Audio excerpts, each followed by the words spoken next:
வகையில பார்த்தீங்கன்னா குரு பகவானுக்கு 7ஆம் பார்வை ரொம்ப சிறப்பானது, அத்தியாவசியமானது. அதாவது 180 டிகிரி அவருடைய அந்த பார்வை இருக்கும். அதுக்கு சப்தம பார்வை, 7ஆம் பாவத்தை பார்க்கிறது அப்படின்னு பேர்.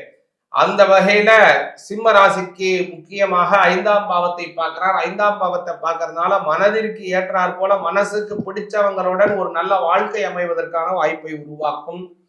அடுத்தபடியாக குரு பகவான் சிம்ம ராசிக்கு 3ஆம் வீட்டை 5ஆம் பார்வையாக பார்க்கிறார். 5ஆம் பார்வை அப்படிங்கிறது ரொம்ப விசேஷமானது.